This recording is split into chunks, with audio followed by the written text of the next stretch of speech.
Okay, let's give a big applause for the presentation. Now, I'll continue to storytelling. Yeah, about sweet and salty, presented by Tiara. Okay. Evening. So today I'm going to tell you about Sweet and Salty. It's a story that I found on Google. Yeah. So let's get started. He met her on a party. She was so outstanding, many guys chasing after her. While he was so normal, nobody paid attention to him. At the end of the party, he invited her to have a coffee with him. She was surprised, but due to being polite, she promised. They sat in a nice coffee shop. He was too nervous to say anything. She felt uncomfortable. She thought, please, let me go home. Suddenly, he asked the waiter, would you please give me some salt? I'd like to put it in my coffee. Everybody stared at him. So strange. His face turned red, but still, he put the salt in his coffee and drank it. She asked him curiously, why you have this hobby? He replied, when I was a little boy, I was living near the sea.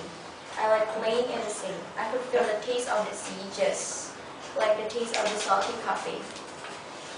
Now, every time I have a salty coffee, I always think of my childhood, think of my hometown. I miss my hometown so much. I miss my parents who are still living there. While saying that, tears filled his eyes. She was deeply touched. That's his true feeling from the bottom of his heart, a man who can tell out his homesickness. He must be a man who loves home, cares about home, has responsibility of home. Then she also started to speak.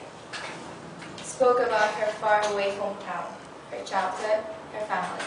That was a really nice talk, also a beautiful beginning of their story.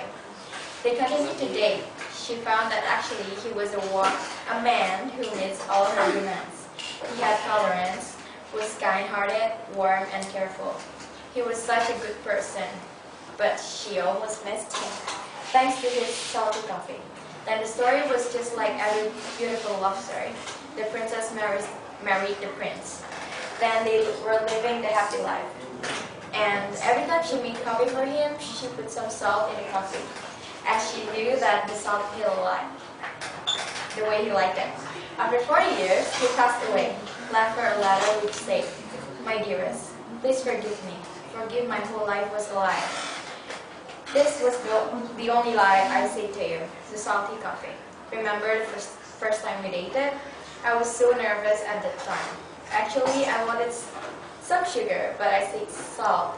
It was hard for me to change, so I just went ahead. I never thought that could be the start of our communication. I tried to tell you the truth many times in my life, but I was so afraid to do that, as I have promised not to lie to you for anything. Now I'm dying. I'm afraid of nothing else, so I tell you the truth. I don't like salty coffee. What a strange bad taste. But I have had the salty coffee for my whole life. Since I know you, I never feel sorry for anything I do for you. Having you with me is my biggest happiness for my whole life. If I can live for a second time, still want to know you and have you for my whole life, even though I have to bring the salty coffee there. Her tears made the letter totally wet. Someday someone asked her, what's the taste of salty coffee? It's sweet, she replied. Love begins with a smile, grows with a kiss, and ends with the tears. Thank you for listening.